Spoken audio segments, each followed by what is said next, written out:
Welcome to this AABS webinar on demographic development in the Baltic States, identity, integration, and inequality. My name is Jörg Hackmann. I'm the current president of the Association for the Advancement of Baltic Studies and a professor of history at Szczecin University in Poland. AABS started to organize webinars focusing on current political and social topics of the Baltic region and Ukraine after the full-scale invasion of Russia into Ukraine in spring 2022. The Baltic states of Estonia, Latvia, and Lithuania each experienced substantial population declines since the fall of the Soviet Union.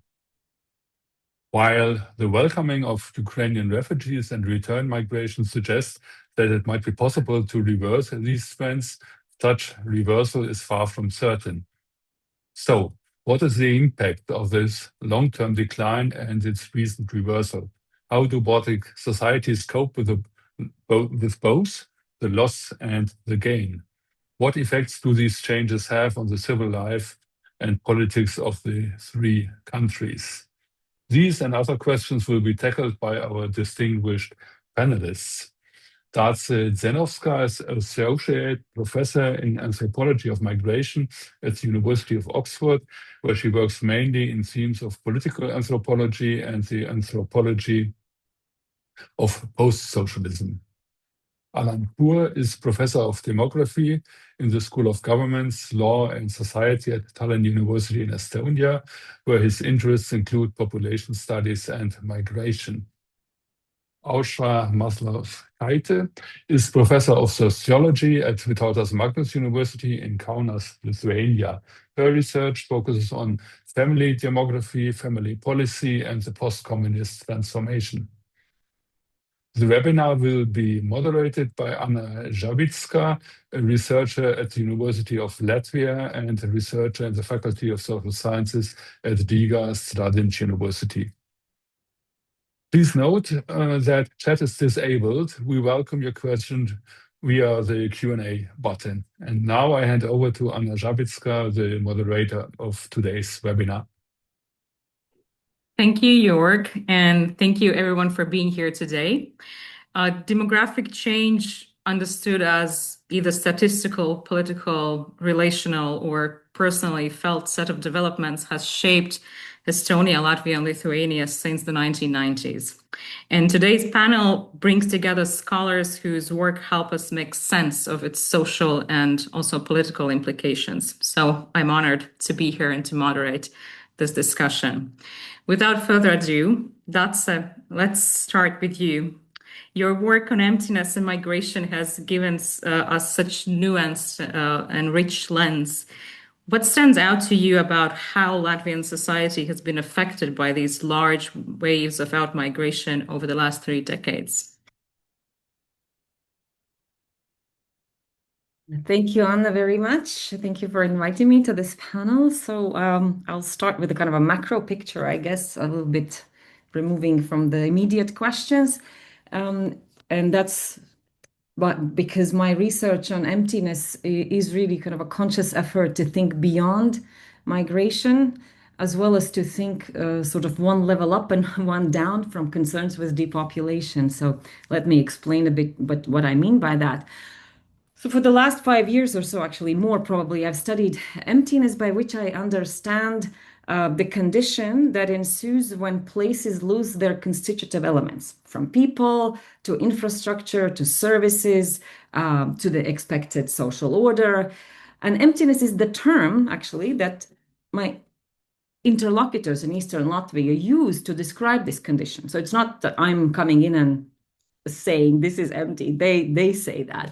And of course, it doesn't mean absolute absence. There are people, there are still buildings and so forth, but it does mean, in their interpretation, kind of radical reconfiguration of place constituting relations that includes migration, but is not limited to it. And I sort of came to study this condition of emptiness because I thought that policy concerns with emigration in the midst of and right after the financial crisis, which is when I started studying them, didn't take a broad enough view and didn't ask, what people were actually doing when they were leaving and what kind of a problem migration was. Was it a policy problem, a political problem, or something else? Could it really be addressed by policy tweaks, such as targeting support, without fundamental rethinking of kind of the way society is organized economically and politically? So to put it another way, I was wondering, could migration and population decline be reversed without considering how regions and countries are integrated into the global economy, what the class structure of society is, what is the direction of aspirations of various segments of the population, and so forth and so on. So following that, and I specifically designed my research at the micro and macro level, kind of bracketing the meso level where policy lives. And at the micro level, I was interested in what it means actually to live in emptying places. How do social relations change? What meaning do people attribute to these processes? How do they cope, and how do they imagine the future?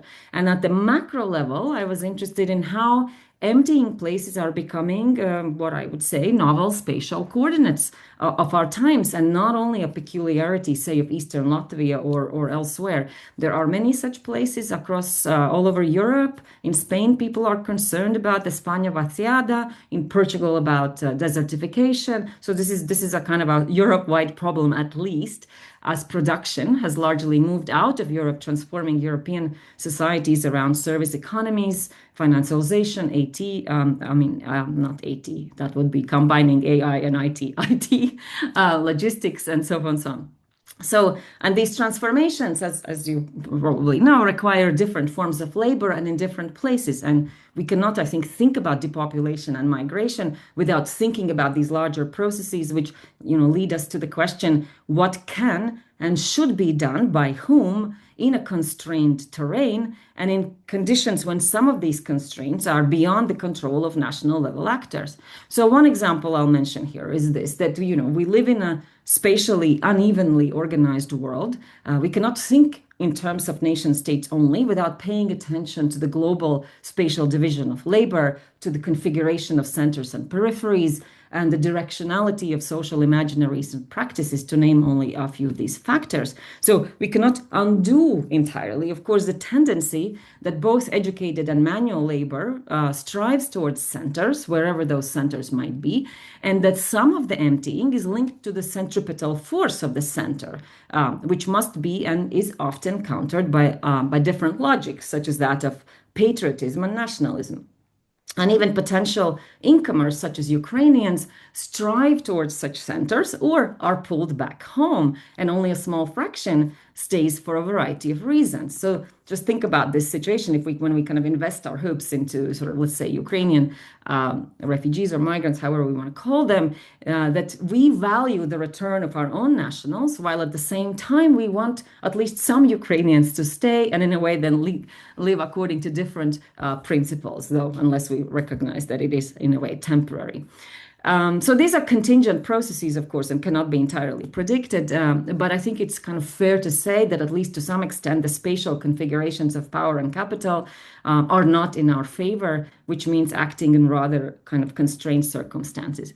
The second kind of example I would like to put forward is temporal, namely, we live in an age of depopulation and aging, which goes beyond Latvia, Lithuania, and Estonia. And the only state that, as far as I can tell, according to the United Nations Population Division data, is an outlier in the global trends towards depopulation. And yet it is global. It actually includes also the global south, with the exception of sub-Saharan Africa. So the only outlier, according to this data, is the United States, which happens to be a center in more ways than one. So it's a desired destination, a center of empire, as it were, where resources are concentrated.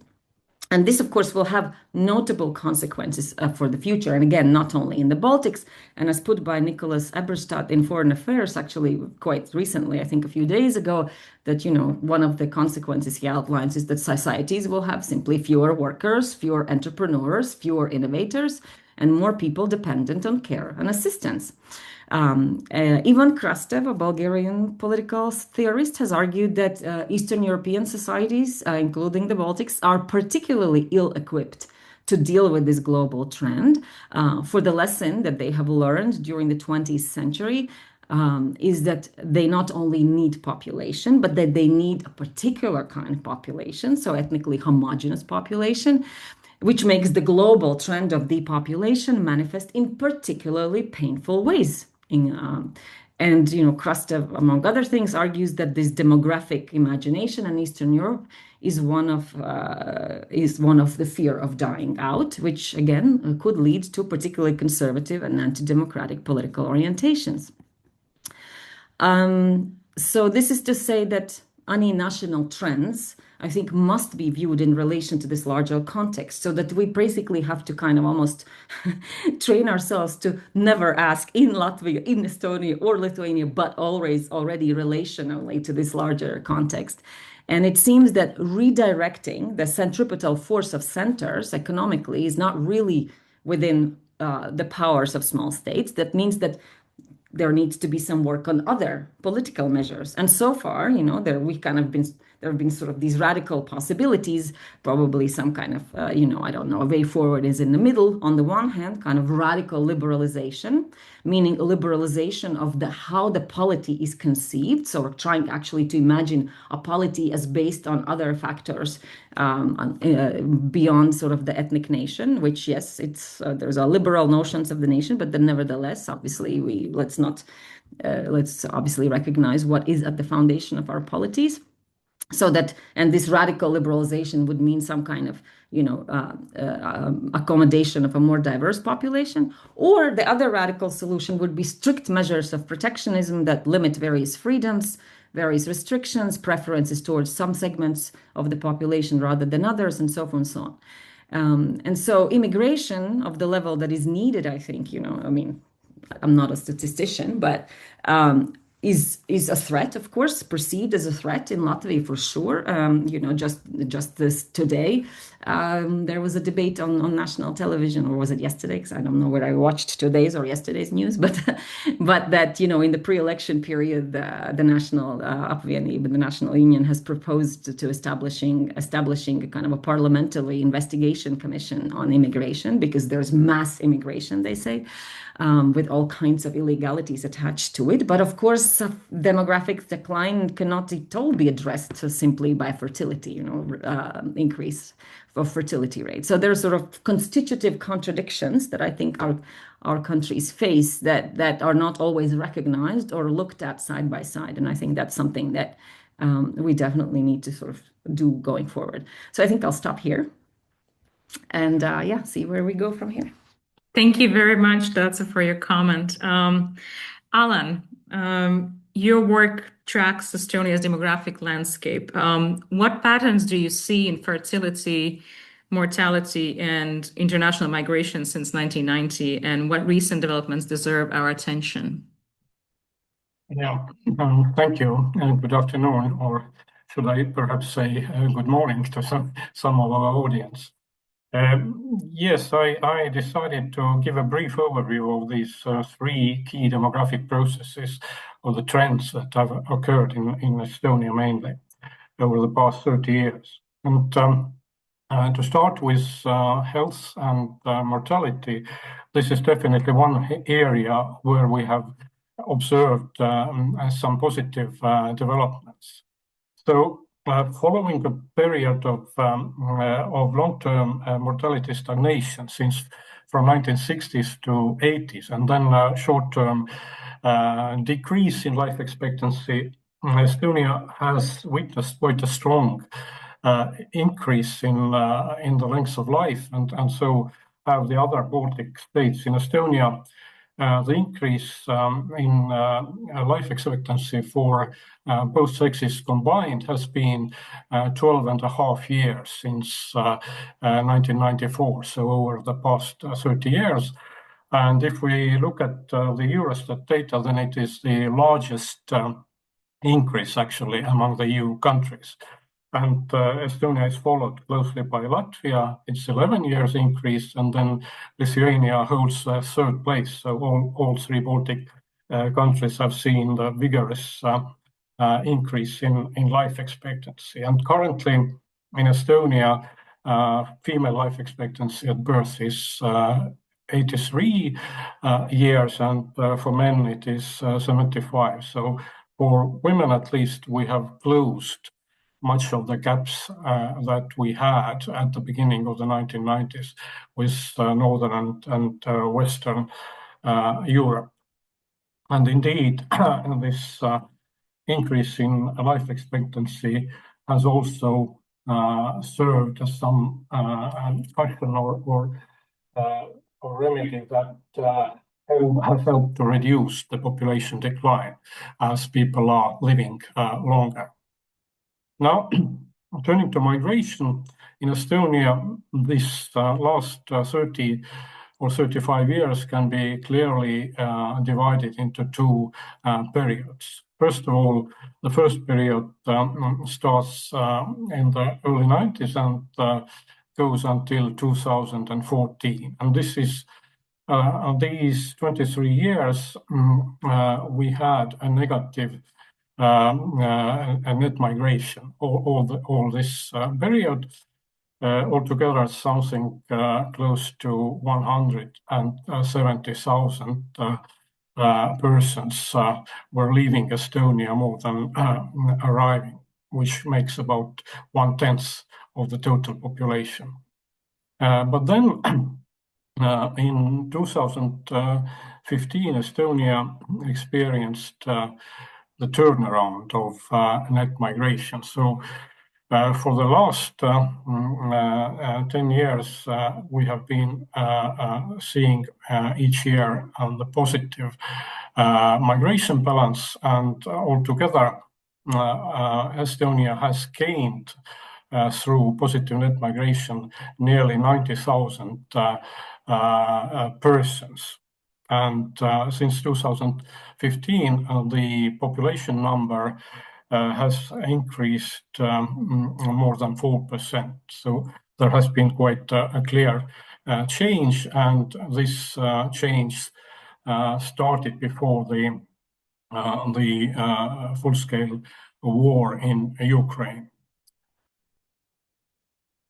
And concerning other Baltic countries, the migration statistics shows that a similar turnaround has occurred in Lithuania.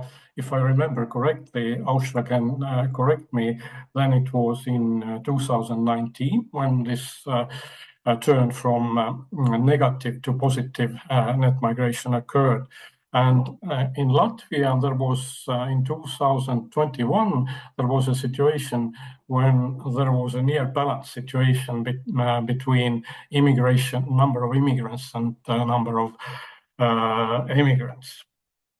So the similar trends that we see that in the field of international immigration, all three Baltic countries have been moving towards a more positive situation. Either this negative net migration has been decreasing, or the positive net migration emerging.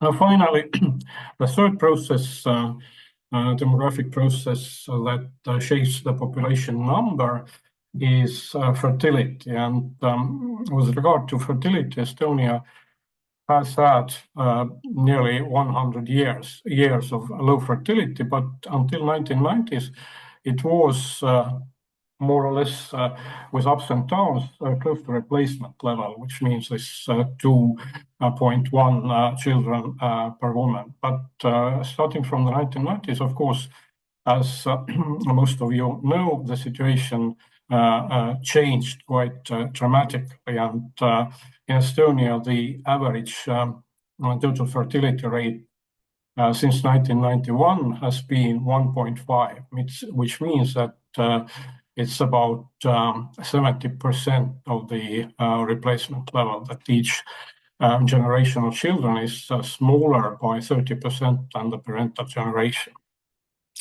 Now, what's the reason behind this?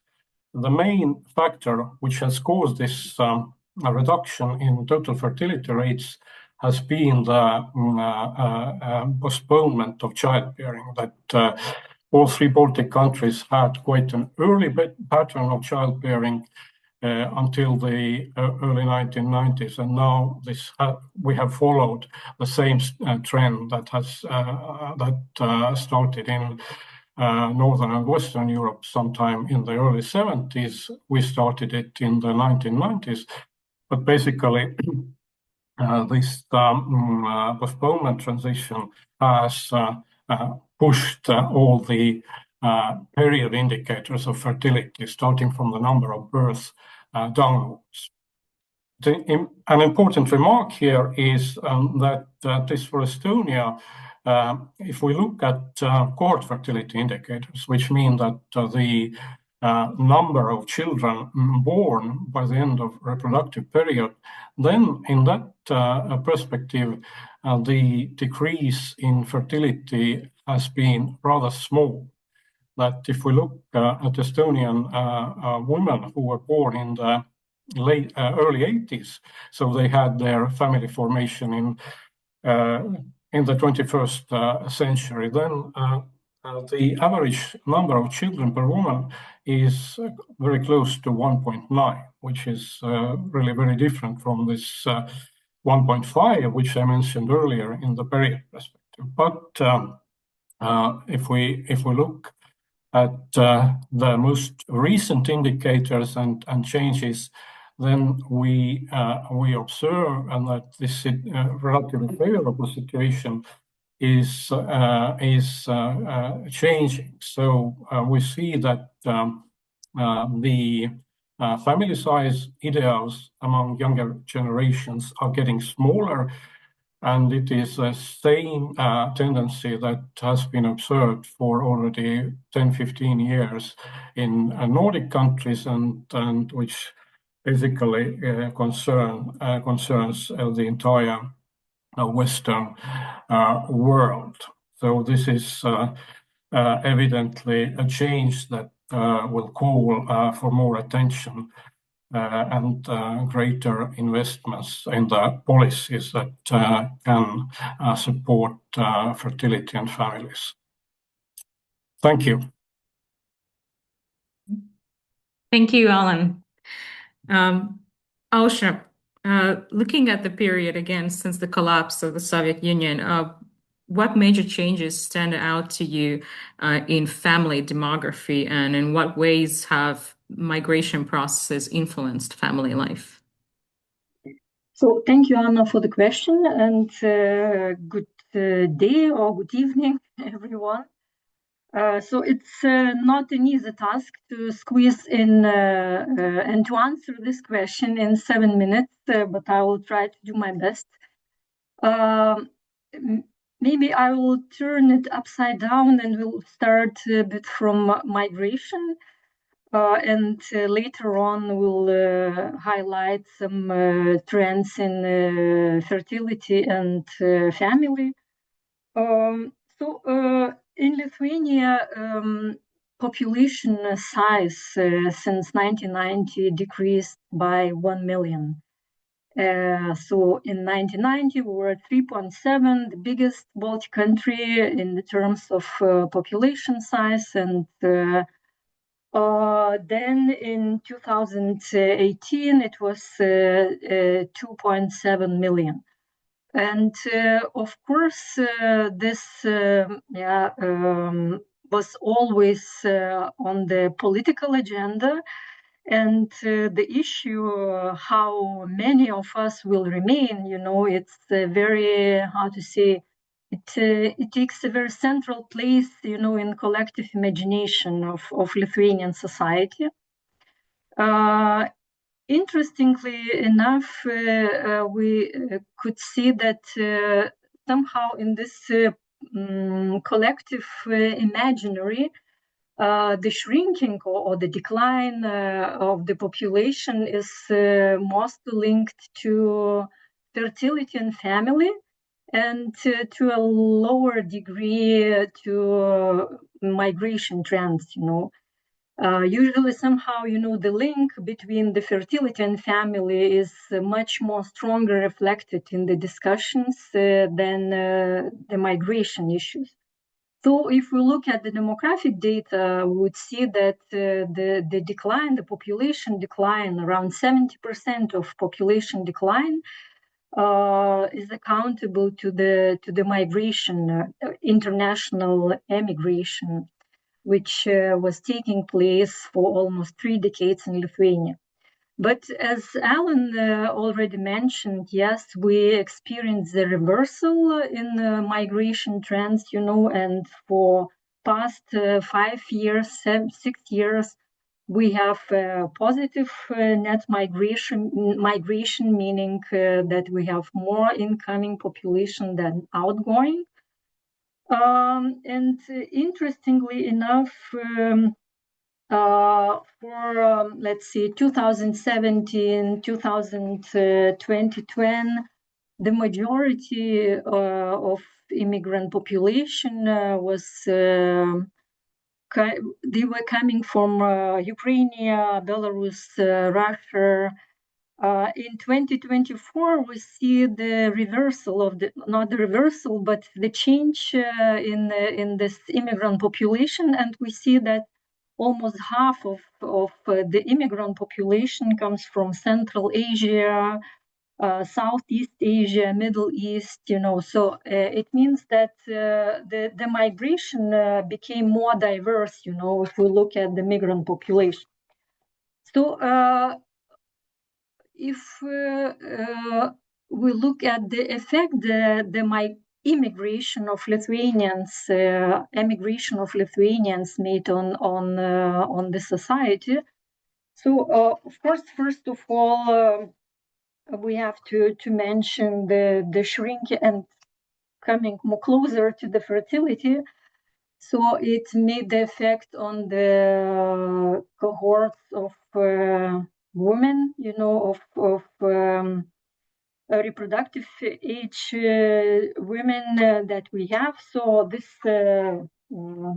subpopulation declined substantially. So if in the 1990s we had around 900,000 of fertile age women, now we have around 600,000. So means that so the immigration processes they catalyzed and we will have long-term consequences related to this. Also, we have some studies that show that migration was rather feminized in Lithuania, and women, higher educated women, they had a higher risk to leave the country compared to men. And this is also interesting part of the trend. And of course, the immigration, which was very intense, affected the family. We had many what we could call transnational families,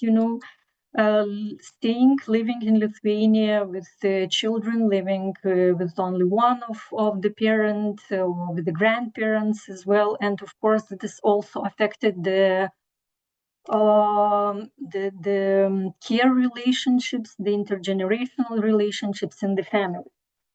So now a few words about fertility. As many countries of our region, we experienced the significant decrease in fertility beginning from the 99. As differently from Estonia, Lithuania had substantially higher total fertility rates before the Second World War and after the Second World War. And then we experienced a very steep decline till the beginning of 2000s, but afterwards the total fertility rates recovered. And we observed the increase until 2016, when our total fertility rate was around 1.6. But since 2017, again, we observed that with the downward trend, and for the last year, the total fertility rate was 1.1, which is really very, very low, the lowest ever recorded for Lithuania. And if we break down the total fertility rate by the territorial units, we'll see that in some territorial units, the total fertility rate is below 1, so it's 0.9. And Yes, as Allan already mentioned, we experience, so this is mostly outcome of the change in the childbearing calendar or the postponement of fertility. And again, if we look at the completed cohort fertility rate, the indicator that Allan already mentioned for Lithuanian cohorts of women born in 1980, it is also around 1.88. So this, of course, gives us a bit of optimism looking at the current decline, and we have some other calculations that also show that it might recover. But again, if we look at the childlessness, we also see that the share of childless women is also slightly increasing. So we have around 40% of childless women in the cohort of women born in their 80s, so early 80s, women that already almost finished their reproductive period. Yes, what's again, so one more point which could be important is also the social stratification that we see in the fertility. Also, it could be mentioned that the most stable fertility rates are for the university-educated women. And we observe the substantial or significant decline for non-university educated women. And this also reveals, that the family processes and fertility processes, they are also socially stratified. In relation to family, what happened in Lithuania in the past 3 decades, several aspects could also be mentioned. First of all, we switched to the new family formation model, which is called in demography, meaning that, or let it put me a bit differently. So before the 90s, family life was linked to marriage. So institution of marriage was the main form for organizing the family life. After the 90s, we experienced in the first decade of the independence till the beginning of 2000, we experienced the reversal in the family formation, and the norm to start family from cohabitation or from living not in the marital union became predominant. So in Estonia, for example, differently from Estonia, where this change happened before the 90s, in the 70s. So it shows that the 90s brought, to Lithuania also the radical transformation of the family life, of the way families are formed, of the way families live together. And and if we look at in the more recent trends, if we look at the transitions from cohabitation to marriage, we also can see that there is social stratification, and men with the low education are in a particularly unfavorable position. So we have men in their 40s with low education who never married and never partnered, and these numbers are also quite impressive. Also, divorce was also for almost all decades very high. The divorce rates were very high, but we inherited it also from the Soviet period, when in all 3 Baltic countries the divorce rates were high. And in these past 30 years, what happened, we also see the reversal in social stratification of divorce, Before 2000s, the higher divorce risks were concentrated in the higher educated population groups, but now we have the higher divorce risk in this more vulnerable groups of the population. And as an outcome... Unfortunately, we are running out of time. So if you could wrap up. Okay, so just the last point,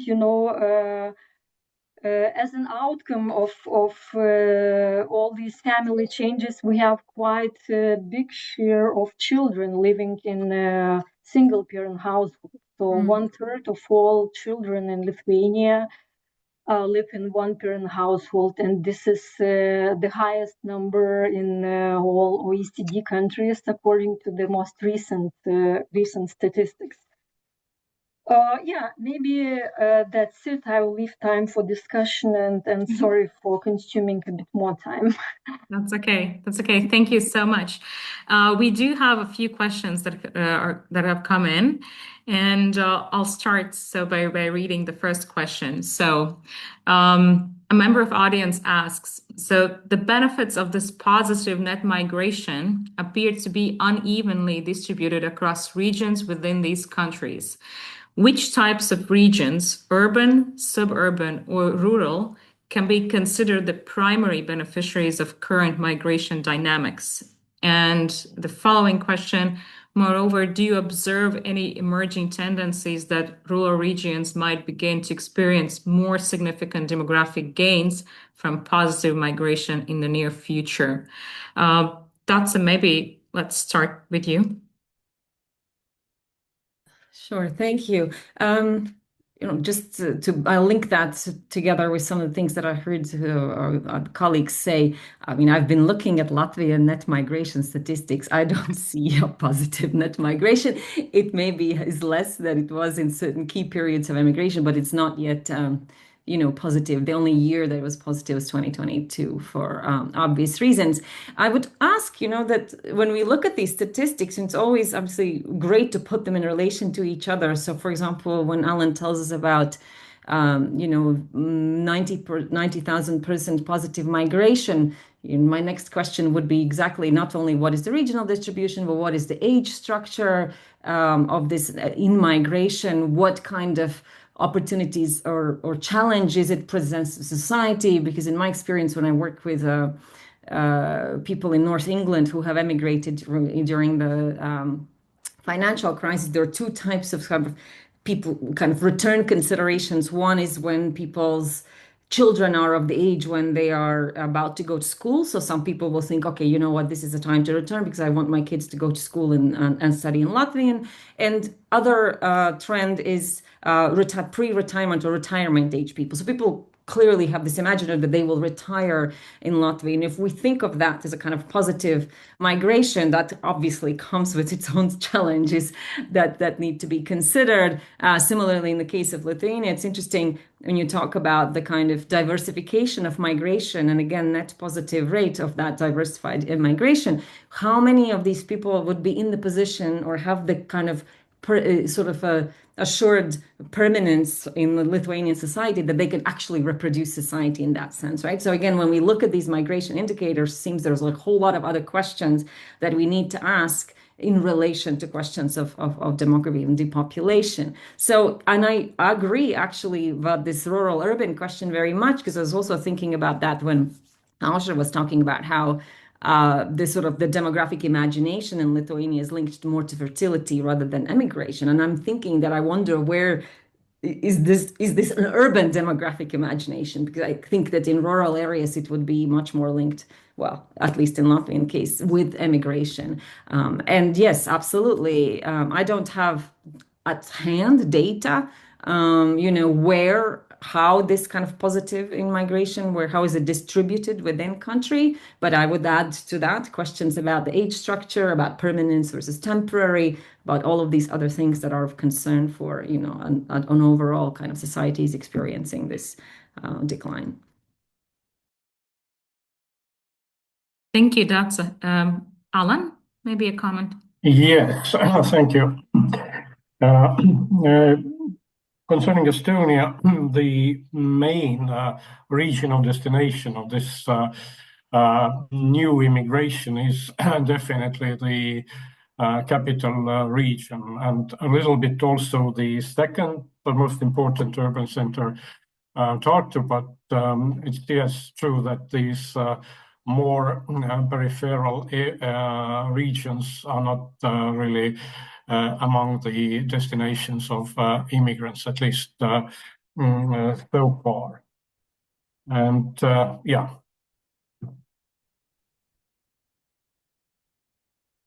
Thank you, Allan. Aušra? Yeah. So, of course, in Lithuania, we observe a similar picture as Allan presented for Estonia. But the difference is that we have the several, not two, and not 1.5,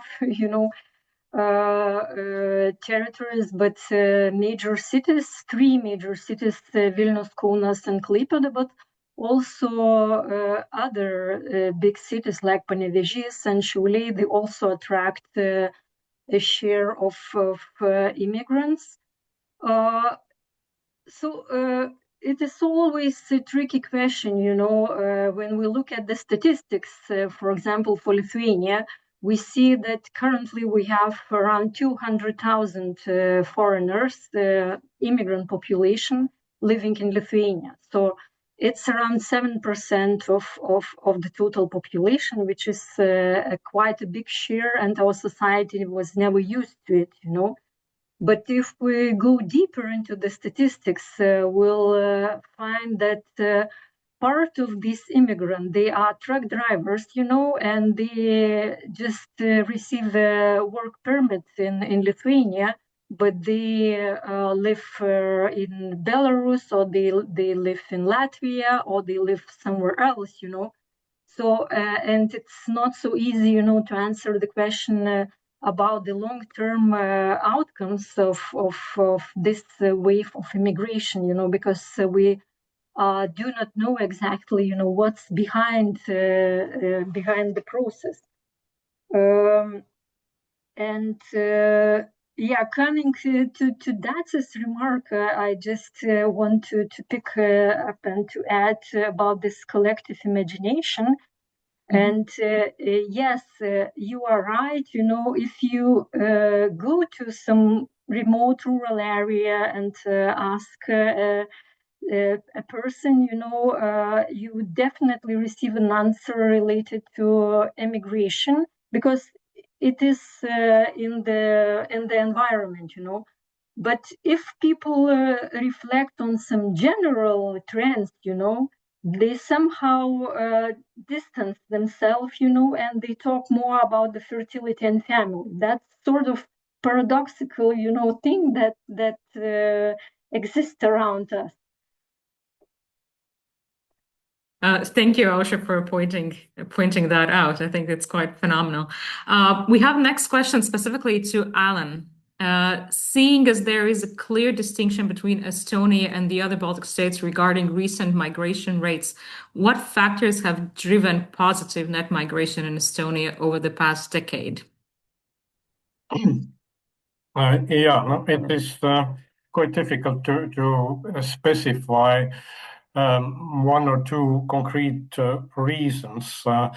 Probably one explanatory factor is that probably Estonia has then been more attractive to some groups of migrants, maybe in terms of wage levels or economic development on the one hand, but on the other hand, there has been also a clear demand for this immigrant labor on behalf of employers in certain sectors that also currently we are feeling that there is a quite strong lobby from the employers' organizations that they want to relax these types of immigration restrictions and rules that we have in place with different kinds of amendments in the legislation. So there is definitely a demand-driven factor because our younger generations of native population are getting smaller, and these generations which are now entering the labor market, they don't replace the older generations that are going out of the labor market. So there is I think demand-driven factor, and Estonian migration policies have been characterized to a significant extent as employer-driven. That employers are a very important group of stakeholders in this field. Mm-hmm. Yeah. Thank you, Allan, for that. Aušra, did you want to comment? Yeah, I just want to add that in Lithuania, this positive net migration and the increased and immigrant population is also mainly driven, by the economic demand, the factors that were already explained by Allan, and we had also a very strong, lobbying from some business sectors with the really very active policies in the third world countries, opening, the bureaus for migration, advertising Lithuania as the very, attractive destination. And yeah, this is mainly it. Mm-hmm. Thank you. Our next question is, inspired by the discussion about these rural areas imaginations, or these collective imaginations of these issues. How has civil society attempted to engage politicians and state institutions with these questions, and how successful have they been?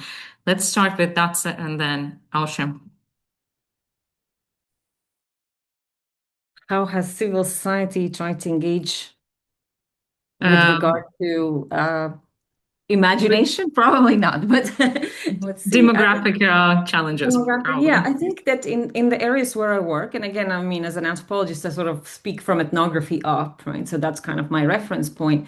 In the areas that I work, I think people have seen, and this is Latgale, so the eastern part of Latvia, people have seen a kind of a constant optimization, let's put it in that sense, of services, closure of hospitals, of schools, of transportation routes. So there's a kind of a pervasive sense that, this area is kind of scheduled for resettlement or something like that. People have a sense that essentially this is something that is, almost irreversible, and that it requires really, sort of a sort of high degree of patriotism to remain living in this area under such conditions. The civil society organizations, I don't sort of in that area are mostly focusing on kind of community projects and trying to develop life and make sort of the social life lively and positive for the people who are living there. I do think that, I mean, I'm not saying there aren't any, but generally speaking, there's sort of people sort of feel like these processes are kind of beyond their control. There's a constant kind of appeal to Riga or to the capital to kind of think about what people think would be quite simple solutions, again, from the perspective of people, sort of, let's say, make the railway connection to Daugavpils much quicker than it is currently, or to move certain kinds of key aspects of governance to these regions so as to kind of create these hubs of productive, let's say, activity alongside reproductive one. So there's a kind of attention to these macro processes, people realize that it cannot, that this requires some serious kind of rethinking and replanning. And of course, now with the full-scale invasion, again, that border area, let's say, if we think of Latgal as a kind of region that subject to that, is sort of seriously being reconfigured once again with a sort of expansion of the border area, with land expropriation area. Some people are reluctant about what's going to happen. Others kind of attach hopes to that sort of, let's say, militarization of the border. So there's actually, I would say, it's a little bit sort of, again, beyond civil society activities, there's sort of a really much more kind of fundamental restructuring taking place, and people also sort of connect to that in how they think and talk. But in terms of civil society organizations, they're much more oriented towards sort of making local life, let's say, livable. Mm-hmm. Thank you, Dace. Aušra? Yes. So thank you for the question. I would say that attention from the civil society is rather segmented, depending on the issue which is relevant for one or the other group of the interest group of the civil society. So we have LGBTQ, or women organizations. But also we have some, like right-wing, or organizations related to right-wing politics, So we have this also some cultural wars, over the family going on in the civil society. But looking at the to see, so the lowest level or the life level, in the rural areas, there are some good examples where rural communities, they unite, they fight for not to close, for against the closure of the schools, and they succeed. And I know it quite well. We had some time ago the research project, It was really a discovery for me, how, and it depends, it's very diverse territorially, because in some areas where there are strong business organizations, the local communities, they have the connections and they support each other in rebuilding the community house and to fight for the school and so on. This is a very, very micro, initiatives, but they matter. What is also important, I think, to mention that sometimes demographic issues, they are instrumentalized from various NGOs or other actors of civil society. When the initial problem or question is not directly related with the demography, but they know that they could raise awareness, they could make a more public relationships using the demographic rhetoric. So they add it, and it's sort of, so it's instrumentalization of demography, but also some simulation, of solving the problem or adding to some problems, to solutions to the problem. Thank you so much, Aušra, for this answer. We have our final question for all three of you, and we will start with Allan. What is the future of demographic development in the Baltic states, and what are the key questions you will be asking and issues you will be watching? Allan, the floor is yours. Yeah, thank you. If I'm looking at this question from the Estonian perspective, then probably the most serious challenge is related to fertility dynamics. That, let's say, 5 years ago, we were quite confident and positive about this situation when we had, despite this postponement of childbearing, quite stable and high cohort fertility indicators. But now it seems that this is all changing. This change started earlier in the Nordic countries in early 2010s, and just in August of this year, I was also part of this effort. The Ministry of Social Affairs prepared a new policy document trying to then to look for additional possibilities, what measures could be strengthened in order to support the families with regard to childbearing. Of course, this is not an easy question, but I know that Finland prepared a similar report in late 2024.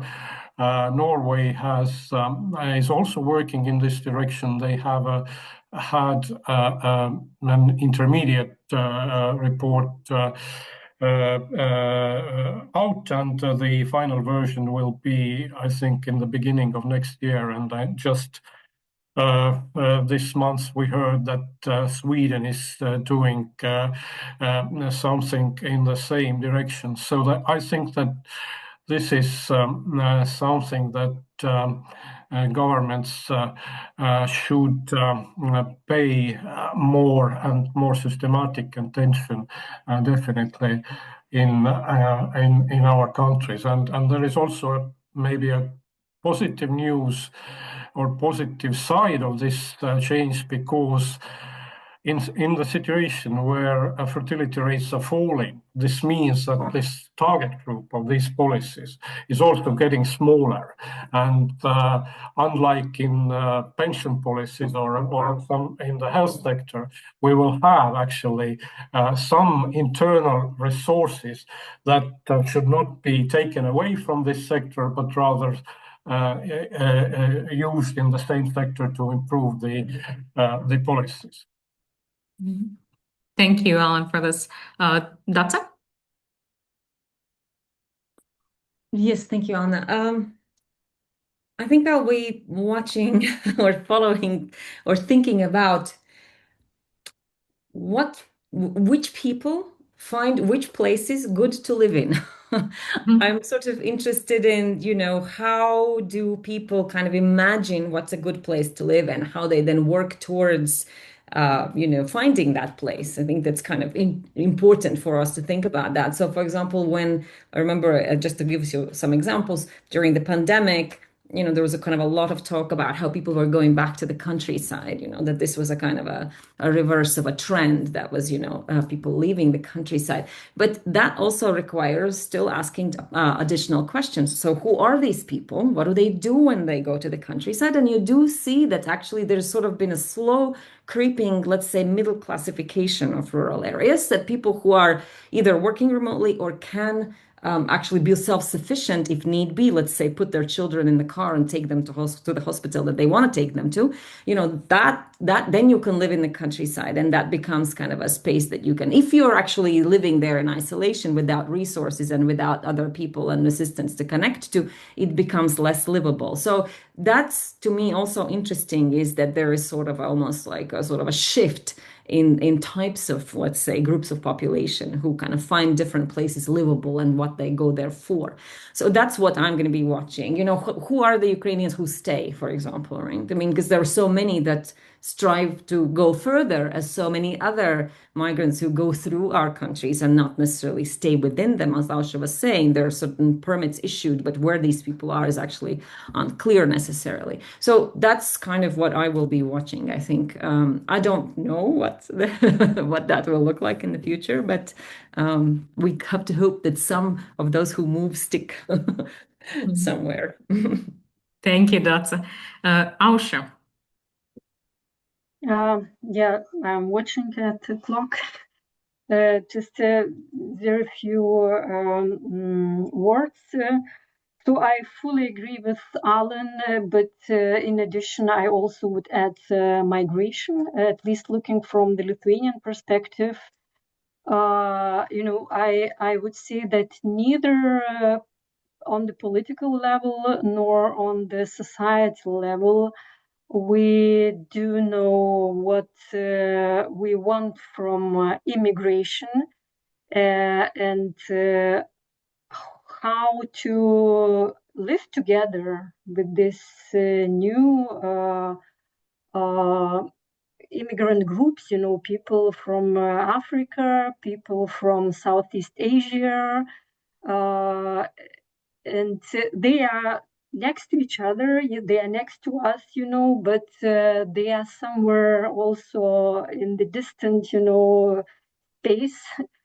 And so I think that's also a challenge, and if we look at the attitudinal surveys, we see that social distance to the immigrants or to the groups that of other nationalities, of other race, the social distance is growing. And so I think this is also a challenge. If they are here, if they are to stay, how we as a society will adapt, how the politics, also will articulate, who are they in our society and how to make them to feel good, also to feel a part of the society. Thank you. Thank you, Dace, Allan, and Aušra for such a rich conversation and these rich comments. I think for me, at least, there are two things that I will take away from these comments that you've given. First is that we cannot talk about the Baltic states if we don't talk about larger developments happening in the world. So these macro level developments in the world, they are directly affecting us. And I think another topic or theme that was kind of emerging in all comments given by all three of you was this collective demographic imagination that somehow does not correspond with reality and actually does not even correspond with demographic data, right? So I think this is another theme that kind of popped up in our conversation. I also want to thank you, our audience, for engaging with us. And I think these are definitely the questions that we will keep returning to. So thank you and good night.